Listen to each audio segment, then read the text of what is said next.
नमस्कार, लखनऊ समाचार फटाफट में आप सभी लखनऊ उत्तर प्रदेश के दर्शकों का स्वागत है। अपने जिले की खबरों के लिए चैनल को सब्सक्राइब कर लें और बेल आइकन को दबाकर नोटिफिकेशन को ऑन कर लें ताकि आपके जिले की खबरें मिले आपको सबसे पहले। और हाँ, कमेंट बॉक्स में अपने जिले का नाम जरूर लिखें ताकि हम आपके जिले से जुड़ी खबरें दे सकें। तो आइए देखते हैं लखनऊ सहित उत्तर प्रदेश के सभी प्रमुख जिलों के समाचार फटाफट। जब समय हो कम तो खबरें हो फटाफट, खबरें सभी आपके काम की। खबर फटाफट में आज के हेडलाइंस।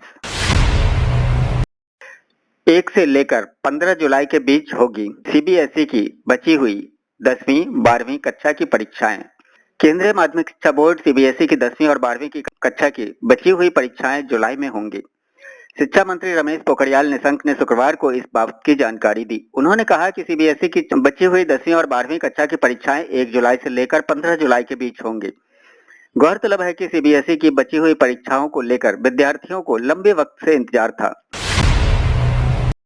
अगले 24 घंटे में दूसरे प्रदेशों से उत्तर प्रदेश के श्रमिकों को लेकर आएंगी 79 ट्रेनें। मुख्यमंत्री योगी आदित्यनाथ ने कहा कि सरकार उत्तर प्रदेश के हर श्रमिक एवं कामगार को सुरक्षित उनके घर तक ले आएंगी।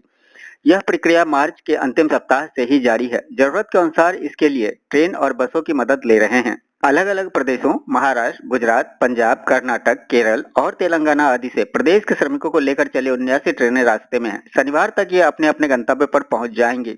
56 ट्रेनों से अब तक गुजरात, महाराष्ट्र, कर्नाटक, पंजाब, आंध्र प्रदेश और केरल आदि के राज्यों से करीब 70,000 श्रमिकों की वापसी हो चुकी है। ट्रेनों के अलावा उत्तर प्रदेश परिवहन निगम की करीब 10,000 बसें भी आने वालों को सुरक्षित उनके घरों तक पहुंचा रही है। शुक्रवार को हरियाणा से 30,000 श्रमिक अपने प्रदेश में पहुंचे हैं। मुख्यमंत्री ने अपील की है कि खुद के स्वास्थ्य और सुरक्षा के नाते कोई भी श्रमिक पैदल, साइकिल या दोपहिया से अपने घर के लिए न निकले। ये सारी व्यवस्था उनके लिए ही की गई है। धैर्य रखें, सरकार उन तक जल्द ही पहुंचेगी। राम मंदिर निर्माण की तैयारियां शुरू, जल्द होगी भूमि पूजन की तिथि। लॉकडाउन में निर्माण कार्यों को मिली छूट से श्री राम जन्मभूमि तीर्थ क्षेत्र ट्रस्ट ने राम मंदिर के लिए भूमि पूजन की तैयारियां तेज कर दी है। सुरक्षा और दर्शन के लिए गर्भगृह के आसपास लगाई गई लोहे की घेराबंदी व जाली समेत सीआरपीएफ के कैंप को हटाने का कार्य गुरुवार से शुरू हो गया है। इसी के साथ भूमि के समतलीकरण के लिए लार्सन एंड टुब्रो के इंजीनियरों पर्यवेक्षक में स्थानीय पीडब्ल्यूडी की टीम लगा दी गई है। यहाँ कैंप कर रहे ट्रस्ट के महासचिव चंपत राय और ट्रस्टी जिलाधिकारी अनुज कुमार झा के नेतृत्व में प्रधानमंत्री को बुलाने से पहले मुकम्मल तैयारी का खाका बन गया है। प्रवासी मजदूरों के प्रति केंद्र व राज्य सरकारों का रवैया ठीक नहीं, मायावती। बहुजन समाज पार्टी सुप्रीमो मायावती ने महाराष्ट्र के औरंगाबाद में हुई घटना पर शोक व्यक्त करते हुए राज्य व केंद्र की सरकारों पर निशाना साधा है। उन्होंने कहा कि केंद्र व राज्य की सरकारें प्रवासी मजदूरों के साथ अच्छा व्यवहार नहीं कर रही है, जिसमें कि मजदूर अपने गांव लौटने को विवश हैं। राज्य में उन्हें न तो खाना दिया जा रहा है, न उनके रहने का इंतजाम किया गया है। इससे साफ जाहिर है कि केंद्र व राज्य की सरकारों का मजदूरों के प्रति रवैया ठीक नहीं है। तय कीमत से ज्यादा पर बेची शराब तो होगी कार्रवाई, 75,000 से 1.5 लाख तक लगेगा जुर्माना। शराब की बोतलों पर दर्ज दाम से अधिक कीमत वसूली पर आबकारी विभाग दुकानदार के खिलाफ कार्रवाई करेगा। आबकारी आयुक्त संजय आर भूसरेड्डी ने ग्राहकों से अपील की है कि अगर कोई दुकानदार एमआरपी से अधिक कीमत वसूल रहा है तो उसके बारे में शिकायत करें। प्रमुख सचिव आबकारी ने बताया कि पकड़े जाने पर पहली बार दुकानदार पर 75,000 रुपए का जुर्माना लगेगा, दूसरी बार 1.5 लाख रुपए का जुर्माना और तीसरी बार पकड़े जाने पर लाइसेंस निरस्त किया जाएगा। आबकारी आयुक्त पी गुरुप्रसाद ने इस बारे में सभी जिलाधिकारियों को निर्देश दिए हैं। लखनऊ का कैसरबाग ऑरेंज जोन में आने के बाद फिर रेड जोन में, खतरनाक हो रहे हालात। लखनऊ का कैसरबाग भी अब धीरे धीरे सदर की राह पर चलता दिख रहा है। 14 दिन तक कैसरबाग हॉटस्पॉट में कोई कोरोना संक्रमित न मिलने पर यह ऑरेंज जोन में आ गया था, लेकिन पुलिस प्रशासन व स्वास्थ्य विभाग की लापरवाही से यहाँ संक्रमण के मामले तेजी से बढ़े और यह फिर से रेड जोन में आ गया है। फूलबाग, नया गांव पश्चिम, मछली मोहाल, सब्जी मंडी और खानदारी लेन इलाके संक्रमण की चपेट में हैं। बाबरी मस्जिद विध्वंस मामला, सुप्रीम कोर्ट ने इलाहाबाद ट्रायल कोर्ट के न्यायाधीश एसके यादव का कार्यकाल बढ़ाया। सुप्रीम कोर्ट ने इलाहाबाद ट्रायल कोर्ट के न्यायाधीश एसके यादव के कार्यकाल को 31 अगस्त 2020 तक बढ़ा दिया है। उन्होंने सीबीआई द्वारा बाबरी मस्जिद के विध्वंस के संबंध में दायर एक मामले में समय से निर्णय देने का निर्देश भी दिया है, जिसमें उत्तर प्रदेश के पूर्व मुख्यमंत्री कल्याण सिंह आरोपी हैं। शादी की गोल्डन जुबली पर नहीं पहुंचा बेटा तो पुलिस ने पहुंचकर मनाई सालगिरह, भाव विभोर हुआ दंपत्ति। शुक्रवार को मुरादाबाद के लोहागढ़ निवासी सुरेश चंद्र अग्रवाल एवं उसकी पत्नी सुषमा की 50वीं शादी की सालगिरह थी। उनका बेटा अनुज इंजीनियर है और नोएडा में है जो लॉकडाउन में फंसा है। ऐसे में बेटे को उपाय सूझा और उसने पुलिस को फोन किया और कहा कि मैं यहाँ से वहाँ नहीं जा सकता हूँ, लेकिन मैं अपने माँ बाप की शादी की 50वीं सालगिरह को यादगार बनाना चाहता हूँ, कृपया पुलिस मेरी मदद करे। इस पर कोतवाली निरीक्षक शक्ति सिंह, नगर एवं चौकी प्रभारी मंडी चौक संदीप कुमार, साथी पुलिस कर्मियों को लेकर फूल मालाएं, केक, मिठाई आदि के साथ सुरेश चंद के घर पहुंच गए। उनका मुंह मीठा कराया। पुलिस ने उनके इस पल को वास्तव में यादगार बना दिया। पति पत्नी पुलिस का यह नया रूप देखकर भाव विभोर हो गए और धन्यवाद अदा किया। गौतम बुद्ध नगर में मिले 12 नए कोरोना केस। प्रदेश में कुल 3146 संक्रमित। उत्तर प्रदेश में कोरोना मरीजों की संख्या अब 3146 तक पहुंच गई है। राहत की बात यह है कि गुरुवार को कई सप्ताह के बाद मरीजों की संख्या में भारी कमी आई है। गुरुवार को कुल 52 कोरोना पॉजिटिव मरीज सामने आए हैं। अब ये है जिलेवार स्थिति। गौतम बुद्ध नगर में मिले 12 नए कोरोना संक्रमित, गाजियाबाद में 4 नए संक्रमित, बिजनौर में मिले 7 नए मरीज, फतेहपुर में मिला पहला कोरोना पॉजिटिव, गौतम बुद्ध नगर में 11 नए संक्रमित, बुलंदशहर का एक युवक निकला संक्रमित, झांसी में रोडवेज बस का चालक संक्रमित, नोएडा सैमसंग मोबाइल फैक्ट्री में काम शुरू, गोरखपुर में सड़कों पर दिखी रौनक, गुजरात से कासगंज पहुंची श्रमिक स्पेशल ट्रेन, नोएडा मार्केट में उमड़ी भीड़, सामाजिक दूरी की उड़ी धज्जियां। कोरोना से जंग जीतकर लौट रही भाजपा नेता की बहू समेत मरीजों ने डांस कर किया खुशी का इजहार। बहराइच में भाजपा नेता की बहू समेत 11 लोगों को कोरोना को हराकर घर की वापसी की है। अस्पताल से निकलते समय इन लोगों ने डांस कर अपनी खुशी का इजहार किया और चिकित्सकों को सलाम किया। चिकित्सकों ने भी फूलों की बारिश कर व तालियां बजाकर उनका उत्साह वर्धन किया। इसमें से 3 मरीज पड़ोसी जिला श्रावस्ती के थे। टीएमसी सांसद अरूपा पोद्दार ने लॉकडाउन में जन्मी बेटी का नाम रखा कोरोना। कोरोना वायरस ने लगभग पूरी दुनिया को प्रभावित किया है। ऐसे में कुछ लोगों ने अपने बच्चों का नाम ही कोरोना वायरस रख दिया है। इसी कड़ी में तृणमूल कांग्रेस टीएमसी की सांसद अरुणा पोद्दार का नाम भी जुड़ गया है। उन्होंने अपनी नवजात बेटी का निकनेम कोरोना रखा है। सांसद के पति मोहम्मद साकिर अली ने कहा कि वे बच्ची को और बाकी सभी को इस बात की याद दिलाना चाहते हैं कि किस मुश्किल समय में उसका जन्म हुआ था। आरामबाग से सांसद ने गुरुवार को अपने दूसरे बच्चे की हुगली जिले में स्थित एक निजी नर्सिंग होम में जन्म दिया। रिसरा नगर पालिका से टीएमसी पार्षद अली ने कहा, हमने इसे कोरोना निकनेम दिया है। यह परिस्थिति अच्छे कल में बदल जाएगी, लेकिन इसका नाम लोगों को इस मुश्किल समय की याद दिलाता रहेगा जिसका सामना पूरी दुनिया कर रही है। जियो ने लॉन्च किया वर्क फ्रॉम होम प्लान। 365 दिनों तक रोज मिलेगा 2 GB डाटा। लॉकडाउन के कारण दुनिया के कई देशों में लोग घर से काम कर रहे हैं। भारत में भी यही हालात हैं कि जितने ऑफिस में काम घर से हो रहे हैं वे सभी किए जा रहे हैं। घर से काम करने के लिए सबसे जरूरी 2 चीजें हैं, जो कि लैपटॉप और इंटरनेट है। रिलायंस जियो ने वर्क फ्रॉम होम में इंटरनेट की जरूरत को देखते हुए सबसे सस्ता प्लान पेश किया है, जिसमें 365 दिनों तक रोज 2 GB डाटा मिलेगा। अमन मनी प्रकरण, अलग से जांच करवाने से बच रही उत्तराखंड सरकार। उत्तर प्रदेश के निर्दलीय विधायक अमन मनी त्रिपाठी को बद्रीनाथ का पास जारी करने के मामले में स्थिति अस्पष्ट बनी हुई है। सरकार यह मान रही है कि पास जारी करने में अधिकारियों ने चूक की है, लेकिन चूक किस स्तर से हुई है, इसके लिए अलग से जांच करवाने से सरकार बचती दिख रही है। विधायक को साथियों सहित 3 वाहनों से बद्रीनाथ और केदारनाथ जाने का पास जिलाधिकारी देहरादून कार्यालय ने जारी किया था। वहीं पुलिस पड़ताल में सामने आया कि मुख्यमंत्री के अपर सचिव ओम प्रकाश के जिलाधिकारी आशीष कुमार श्रीवास्तव को भेजे पत्र पर जारी हुआ है। लॉकडाउन का पालन कराने गई पुलिस टीम पर हमला, सभासद समेत 50 के खिलाफ मुकदमा दर्ज।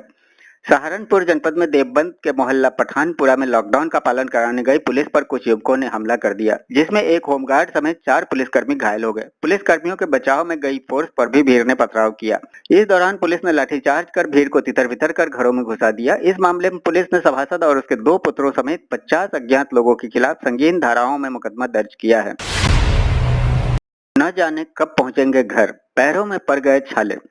न जाने हमें किस गुनाह की सजा मिल रही है। पैदल चलते चलते पैरों में छाले पड़ गए हैं, लेकिन पता नहीं कब तक घर पहुंच पाएंगे।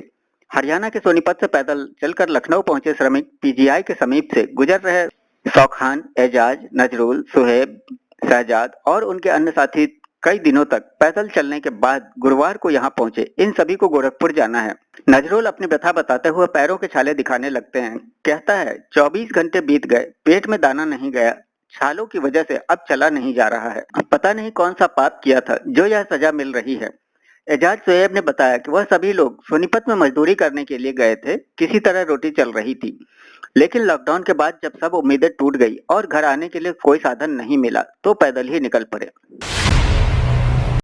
आगरा में होम आइसोलेशन पर विचार। कोविड अस्पताल भरा होने से प्रशासन बना रहा रणनीति।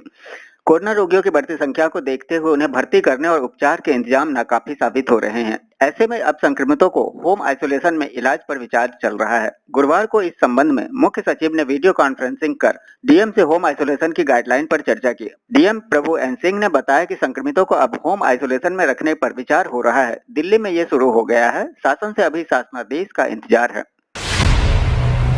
मौलाना साद के ससुर का सैंपल हुआ गायब, अब दोबारा जांच के लिए भेजा, रिपोर्ट का इंतजार।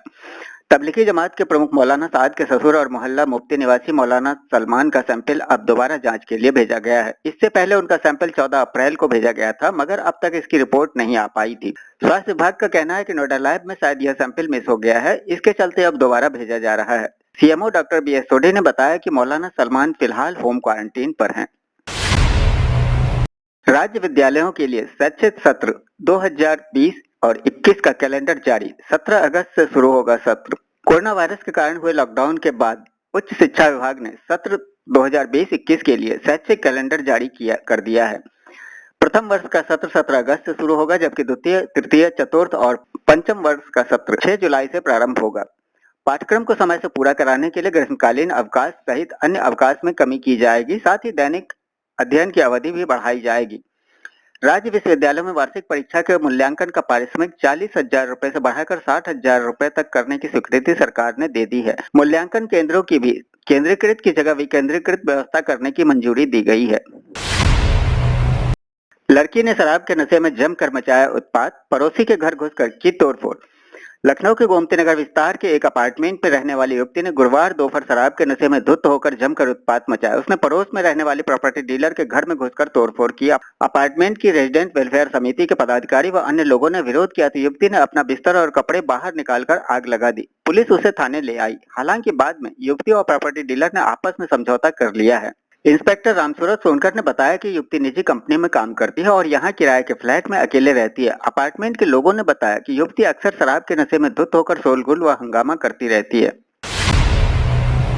हरदोई रजबहे में नहाने गए 3 दोस्तों में एक डूबा, तलाश जारी। हरदोई जिले में शुक्रवार को रजबहे में नहाने गए 3 दोस्तों में से एक डूब गया। इस घटना से क्षेत्र में हड़कंप मच गया। घटना की जानकारी मिलते ही संबंधित थाने की पुलिस मौके पर पहुंच गई। युवक की तलाश जारी है। यह घटना सोरसा थाना क्षेत्र की है। ग्राम रामपुर मजरा के उमरापुर निवासी रितेश पाल डूबा है। लॉकडाउन में गोरखपुर पहुंचते ही लौटी कई हजार लोगों के चेहरे पर मुस्कान। लॉकडाउन में विभिन्न राज्यों में फंसे 7,234 श्रमिकों को लेकर बृहस्पतिवार को 6 श्रमिक स्पेशल ट्रेनें गोरखपुर पहुंची। सुबह 7 बजे से ही ट्रेनों के आने का सिलसिला शुरू हो गया और रात 10 बजे के बाद अंतिम ट्रेन पहुंची, जबकि 2 ट्रेनें बस्ती और गोंडा में ही टर्मिनेट हो गईं। रेलवे स्टेशन पर सभी यात्रियों की थर्मल स्कैनिंग की गई। नाम पता नोट करने और आरोग्य सेतु ऐप डाउनलोड कराने के बाद रोडवेज की बसों से यात्रियों को उनके गंतव्य की ओर रवाना किया गया। बृहस्पतिवार को सुबह 7:20 पर सबसे पहली ट्रेन अंकलेश्वर से पहुंची। हालांकि जिस समय यह ट्रेन आई बारिश शुरू हो गई, जिससे लोगों को सर्किल में खड़ा करने में दिक्कतें आई। रेलवे स्टाफ, आरपीएफ, जीआरपी के सिपाहियों ने खुद भीग कर लाइन टूटने नहीं दी और सभी को एक एक कर थर्मल स्कैनिंग के लिए भेजा। लॉकडाउन के बीच मथुरा में दिन दहाड़े 3 वर्षीय बच्चे के अपहरण से सनसनी। मथुरा के कस्बा राया में घर के बाहर खेल रहे 3 वर्षीय बच्चे का अपहरण हो गया। अपहरणकर्ता बच्चे की चप्पल में कागज की पर्ची फंसा गए। इसमें 20 लाख रुपए की फिरौती की बात लिखी है। शुक्रवार को दिन दहाड़े हुई अपहरण की वारदात से सनसनी फैल गई है। पुलिस जांच में जुटी है। परशुराम कॉलोनी निवासी राजेंद्र पटवारी का 3 वर्षीय पुत्र यूवी उर्फ गोलू सुबह 10 बजे घर के बाहर खेल रहा था। कानपुर में कहीं लॉकडाउन का पालन तो कहीं उल्लंघन। कानपुर में कोरोना संक्रमितों की संख्या 301 पहुंच चुकी है। इसके बावजूद लोग लॉकडाउन का पालन करने से नहीं चूक रहे। पुलिस ने सख्ती बढ़ा दी है। इसके बाद भी लोग मनमानी करने से बाज नहीं आ रहे हैं। वहीं कई जगहों पर लोग पूर्णतया लॉकडाउन का पालन करते नजर आ रहे हैं। चमनगंज, बेगमगंज से यतीम खाना रोड पर लोग खरीदारी के लिए निकले। दोपहर में नवीन मार्केट से पीपीएन मार्केट रोड पर सन्नाटा पसरा दिखाई दिया। चमनगंज का Haleem primary school green zone है। इसके बावजूद यहाँ बैरिकेडिंग लगी मिली। सिद्धार्थ नगर पंचायत में युवक का सिर मुड़वाना, पुलिस कर्मियों को पड़ा महंगा, 2 जवान सस्पेंड। सिद्धार्थ नगर जिले के इटवा थाना क्षेत्र के लोहटा गांव में एक युवक को भरी पंचायत में सिर मुड़वाने के मामले में डीआरवी के 2 जवानों आरक्षी सुभाष यादव और होमगार्ड जगदीश वर्मा के खिलाफ निलंबन की कार्रवाई की गई है। वहीं थाने की पुलिस ने 2 महिला समेत 9 लोगों के खिलाफ मुकदमा दर्ज कराया है। इसमें 6 लोगों की गिरफ्तारी भी की जा चुकी है। कुछ यूं था पूरा मामला। इटवा थाना क्षेत्र के एक गांव में मंगलवार को एक महिला का गांव के ही एक युवक से विवाद हो गया। महिला ने 112 नंबर पर फोन कर पुलिस बुला लिया। मौके पर पहुंची पुलिस टीम युवक को गांव के चौराहे पर ले आई। यहां पहले से ही लोग एकत्र थे। पीड़ित युवक का आरोप था कि पुलिस वालों ने भीड़ से पूछा कि इसके साथ क्या सुलूक किया जाए। भीड़ ने माफी मांगने को कहा तो पुलिस वालों के सामने उसने सबसे माफी मांगी। इसके बाद पुलिस वालों ने पूछा तुम लोग और क्या चाहते हो, तो भीड़ ने कहा कि इसका सिर मुड़वा दिया जाए। इसके बाद पुलिस की मौजूदगी में युवक का सिर मुड़वा दिया गया। युवक घर पहुंचा और अपने परिजनों को मामले की जानकारी दी। परिजनों ने पुलिस को तहरीर देकर कार्रवाई की मांग की थी। गोरखपुर में फिर बदलेगा मौसम का मिजाज, बरसेगा पानी। गोरखपुर एवं आसपास के इलाकों में बृहस्पतिवार को सुबह तेज हवाओं के साथ झमाझम बारिश हुई थी। मौसम विशेषज्ञों के अनुसार 10 से 14 मई के बीच फिर बारिश होने की संभावना है। खेती किसानी के लिए यह बारिश फायदेमंद साबित होगी। बता दें कि बरेली के आसपास एक सर्कुलेशन बना हुआ है। इसका गोरखपुर समेत आसपास के जिलों में असर रहा, जिसकी वजह से तेज हवाओं के साथ बारिश हुई। मौसम विभाग के अनुसार अगले सप्ताह 3-4 दिन बारिश होने की संभावना है। 9 मई को जम्मू कश्मीर के ऊपर एक पश्चिमी दबाव का क्षेत्र बन रहा है, जिसकी वजह से गोरखपुर एवं आसपास के इलाकों में 10 एवं 11 मई को बादल छाएंगे। हल्की बूंदाबांदी भी हो सकती है। इसके बाद फिर एक सर्कुलेशन बनने की संभावना है, जिसकी वजह से 13 और 14 मई को भी बारिश हो सकती है। और अंत में आप सभी प्यारे प्यारे दर्शकों से अनुरोध है कि इस वीडियो को अपने उन सभी दोस्तों, रिश्तेदारों व परिचितों तक जरूर शेयर करें जो लखनऊ या उत्तर प्रदेश से बाहर रह रहे हैं, जैसे दिल्ली, नोएडा, गाजियाबाद, हरियाणा, गुड़गांव या फिर मुंबई इत्यादि शहरों में रह रहे हैं, ताकि वो भी लखनऊ सहित अपने जिले की खबरों से वाकिफ रह सकें। तो ये था लखनऊ व उत्तर प्रदेश के सभी प्रमुख जिलों से खबरें फटाफट। वीडियो को लाइक व शेयर करना न भूलें, ताकि आपके जिले से जुड़ी सभी लोगों तक उत्तर प्रदेश की खबरें फटाफट पहुंच सके। फिर मिलते हैं अगले वीडियो में, तब तक के लिए जय हिंद, जय भारत।